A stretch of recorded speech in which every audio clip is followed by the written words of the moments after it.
C'est un échange, c'est un débat sur le thème de l'emploi des seniors. Quelles mesures, quelles actions pour l'emploi des seniors actifs? Alors les seniors actifs, c'est par rapport à un senior retraité. Voilà les derniers chiffres. Alors, une nouvelle hausse du chômage des plus de 50 ans sur le territoire national de plus de 1,3%. Alors, on est 873 100, soit une augmentation de 14,6% sur un an sur tout le territoire national. On le voit mal, sur les Pays de la Loire, c'est donc 46 900 et quelques personnes qui sont en recherche d'emploi depuis 50 ans, chiffre brut ABC. Ça représente une augmentation d'une année sur l'autre, en une année, plus de 14%. Plus de 14%. Je vous propose de passer au débat. Vous êtes donc aussi conseillère régionale et vous êtes mandatée par le Parti Socialiste. Alors, je dirais d'abord en introduction que pour les candidats aux législatives portés par le Parti Socialiste, mais aussi d'autres candidats actuellement, puisqu'on est quand même dans la campagne entre deux tours pour les élections présidentielles, il n'y a pas de vrai ou de faux travail. Il y a une nécessité d'avoir du travail pour tout le monde, quel que soit le territoire où on vit, quel que soit si on est un homme ou une femme. Bon, je l'ai dit en introduction, je suis secrétaire fédérale à la parité. On voit bien qu'il y a aussi des freins particuliers pour l'emploi des femmes. Et je pense qu'il y en a un certain nombre dans la salle, sans doute, pour les femmes seniors. Il doit y avoir double peine. Et donc, il faut avoir des actions volontaristes pour contrer ces aspects-là. On ne peut pas, comme vous l'avez dit en introduction, opposer les jeunes et les vieux. On ne peut pas opposer les personnes handicapées à celles qui seraient valides. Donc c'est bien une volonté de cohésion sociale et de reconnaissance de chacune des compétences de chacun à son niveau, où il est, comment il est et ce qu'il aspire à faire qui doit être reconnu. Donc c'est vraiment cette notion de cohésion sociale et de respect qui pour nous structure les propositions qui ont été faites. Et vous le savez, François Hollande a proposé le contrat de génération. Tout au début de la campagne, moi je sais que j'ai été interpellée par ça, parce que je rentre dans la catégorie des seniors. J'ai vécu le chômage, à l'époque je ne l'étais pas, mais je sais ce que c'est, la difficulté d'en sortir. Et donc, on doit être attentif à gérer aussi ce devoir de transmission. Je suis sûre que chacun d'entre vous, vous dites, tout au long de ma vie, quelles que soient les difficultés qu'on a pu rencontrer, on a engrangé un certain nombre de compétences, de savoir-faire, de savoir-être aussi, que l'on souhaiterait bien transmettre à la future génération et de pouvoir valoriser et se valoriser par cette même occasion. Donc je trouve que ce contrat de génération qui est proposé et qui porte le nom de génération, c'est une reconnaissance aussi de tranche de vie. C'est-à-dire que c'est une génération qui transmet à une autre et qui donc va pouvoir, ce senior, accompagner un salarié plus jeune. Ce salarié expérimenté va pouvoir accompagner un jeune jusqu'à son départ à la retraite. Moi, je voudrais d'abord revenir sur le contexte. Effectivement, vous avez parlé d'un contexte économique qui est difficile. Je crois que chacun ici en a conscience. Il y a un certain nombre de politiques qui ont été mises en place pour développer l'emploi des seniors, mais qu'on paye encore aujourd'hui cette image-là, cette image de dévalorisation du senior dans l'entreprise. Elle est encore très présente actuellement, simplement parce qu'il n'y a pas si longtemps, le senior c'était celui qui permettait d'adapter l'effectif de l'entreprise. On est resté encore sur cette image et je pense qu'il y a d'abord un gros travail d'image à faire vis-à-vis des entreprises pour revaloriser l'image du senior dans l'entreprise. Je crois qu'il faut en finir avec la précarité et faire du CDI la norme du contrat de travail. Et ça, c'est tout à fait possible.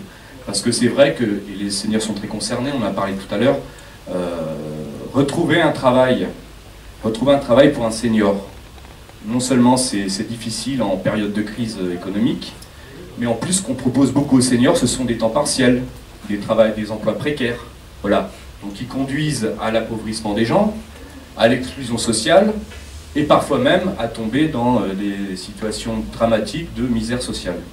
Envisagez-vous, ça c'est la question, la régionalisation des dispositifs d'emploi afin d'être au plus près des territoires? Si oui, qu'allez-vous faire et comment? Je pense que beaucoup de choses ont été dites.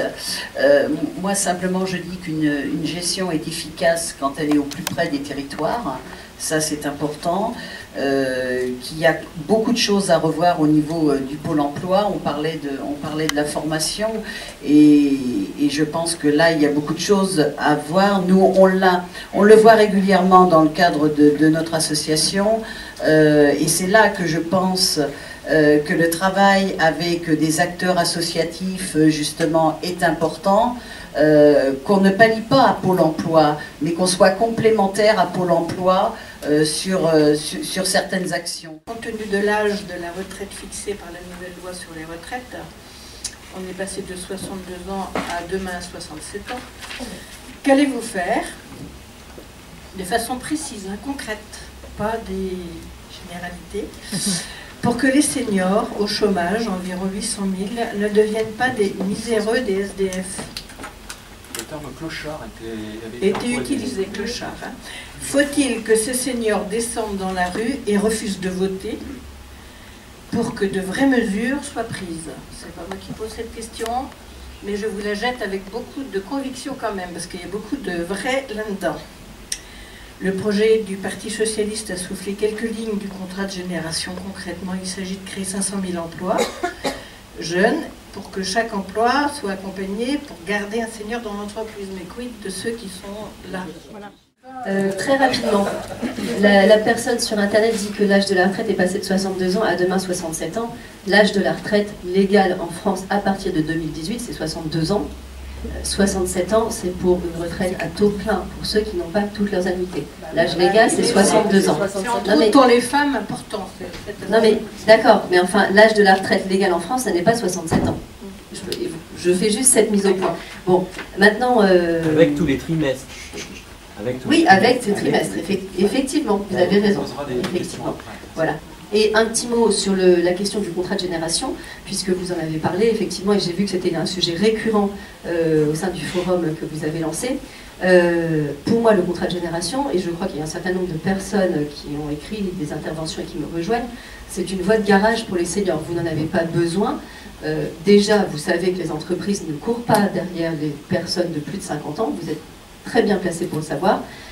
Comment est-ce qu'on va pouvoir mettre en place un contrat de génération où on va dire aux gens, vous restez parce que je prends un jeune, donc en gros, voilà, c'est sympa, il va y avoir un climat social dans l'entreprise où le plus âgé va devoir aux jeunes le maintien de son emploi. Je ne pense pas que ce soit une bonne solution. Et par ailleurs, vous les seniors, vous avez des qualités qui sont immenses sur le marché du travail, vous êtes très stigmatisés, trop vieux, trop cher, trop ceci, trop cela.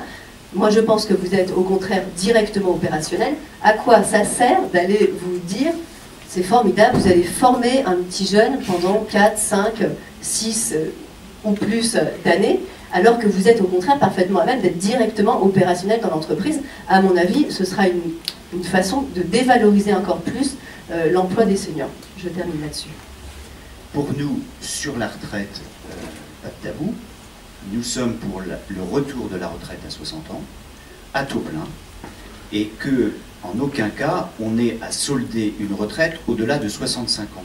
Parce que vous savez très bien que qui est-ce qui a à subir cette mesure, ou qui est-ce qui aura à subir cette mesure si on garde jusqu'à 67 ans, c'est comme le dit monsieur, ceux qui n'auront pas l'ensemble de leur trimestre, et qui n'auront pas le choix que de continuer dans des petits boulots précaires, à travailler, misérablement quelquefois, hélas, pour obtenir de quoi survivre. Et donc ça, nous ne sommes pas d'accord avec ça. Sur les mesures que nous préconisons, et c'est deux parce qu'il faut laisser la place à la salle, c'est le revenu d'existence, c'est-à-dire qu'on ne soit plus simplement lié à un emploi, mais que le travail, l'engagement associatif soit reconnu, que l'engagement dans un club de sport soit reconnu parce que les jeunes ont besoin d'encadrement et les seniors peuvent y participer à cela, que ce soit en étant actifs privés d'emploi ou au-delà, et il faut qu'on soit facilitateur là-dessus. Et puis, vous l'avez vu dans nos mesures aussi, nous sommes pour l'augmentation sur une mandature de 50% du montant des minima sociaux, parce que les minima sociaux tels qu'ils sont proposés aujourd'hui ne permettent pas de vivre, et encore moins quand on a une famille, et certains d'entre vous ont encore des enfants à la maison. Donc il faut une considération, y compris dans les revenus. Je dirais que d'abord, pour avoir de l'emploi, il faut en créer et ne pas en détruire. Merci. Alors on se pose est-ce que vous avez des questions? On trouve à l'heure actuelle des gens, des caissières ou des caissiers, qui ont un bac plus 4, plus 5, plus 6, et vous avez des gens qui ont simplement un bac ou simplement un brevet qui ne peuvent même plus accéder à ce genre d'emploi. On en arrive à des choses complètement aberrantes. Je vous rejoins sur le fait que le diplôme est certainement une barrière beaucoup trop importante en France, beaucoup plus qu'en Allemagne par exemple. Je vais me permettre simplement de répondre à votre question qui concerne le sujet du jour. Vous allez me dire que vous n'êtes pas cher, vous êtes perçu comme coûteux pour une entreprise. Oui, non, effectivement, j'ai raccourci mon propos. Ce qui n'est pas le cas du jeune qui arrive sur le marché de l'emploi et qui n'a pas d'expérience, tout à fait. Donc c'est la raison pour laquelle je pense que, effectivement, si on s'appuie sur une logique d'exonération de cotisation, j'accepte votre terme, de cotisation patronale, c'est précisément cette cible-là des plus de 55 ans qu'il faut viser. Ça n'est pas les jeunes, comme le proposent d'autres. Je ne veux pas redire, parce que je crois qu'on n'est pas là pour faire de la politique politicienne. Mais je pense qu'il faut axer sur les emplois qui, dans l'esprit des employeurs, coûtent plus cher, en leur disant précisément, vous allez être exonéré de cotisations sociales. Ils le savent, on est moins cher, ils le savent qu'ils sont exonérés, ils touchent les exonérations, les primes, et ils nous licencient après l'année. Alors non, ils savent très bien, mais ils savent très bien qu'on n'est pas cher, parce qu'il y a justement toutes ces aides à l'emploi pour les seniors. Une fois que ces seniors sont embauchés chez eux, que les aides sont taries et que le contrat va trop les engager, si c'est un CDI, ils vont arrêter au bout d'un an et il n'y aura pas de suivi par manque de personnel au Pôle emploi sur les gens qui ont eu ces cotisations par les entreprises qui en ont bénéficié. Mais nous, on se retrouve à la rue. L'employé, qu'il soit senior ou qu'il soit jeune, c'est le même problème. Alors, il est engagé pour une période. Il faut arrêter de dire que les seniors sont chers. Ça me fout hors de moi, ça. Moi, je me pose une question. Est-ce que ce n'est pas le rôle de l'État, justement, de faire en sorte que lorsqu'un patron une entreprise qui fait des bénéfices colossaux ne fiche pas tous ses salariés dehors et aille s'implanter dans un autre pays où elle paiera des gens encore moins chers, où elle fera encore plus de bénéfices? Je pense, moi, que l'État est totalement responsable de ça et qu'il doit faire en sorte que les entreprises restent sur son territoire et que les salariés, parce que là ce sont des emplois industriels très souvent qui sont attaqués. Depuis que M. Sarkozy est au pouvoir, ce sont des milliers d'emplois industriels qui ont été cassés. Dans l'industrie, on sait que ce sont des salariés qui travaillent souvent depuis 25 ans, 30 ans dans la même entreprise. Donc ce sont des gens là, des seniors pour le coup, qui sont directement impactés. Et quand on a 55 ans ou 56 ans, qu'on a fait ça 30 ans, toute sa vie, et bien après, vous pouvez toujours courir après Pôle emploi, jamais vous ne retrouverez un boulot. Donc ces gens-là, ils se retrouvent dans une misère noire, parce qu'en plus, très souvent, et la femme et l'homme travaillent dans la même boîte. Donc c'est tout le monde qui est foutu dehors. Donc l'État est responsable. Il est entièrement responsable de ça. Et M. Sarkozy, à mon avis, aime beaucoup les patrons voyous, parce qu'il n'a strictement rien fait, mis à part le petit coup de politique qu'il nous a fait payer Jabi en essayant de nous faire croire que ça allait être très bien pour eux. Il n'a rien fait pendant tout son quinquennat pour bien son histoire. Merci beaucoup, merci. Et puis, je pense qu'on vous fera revenir.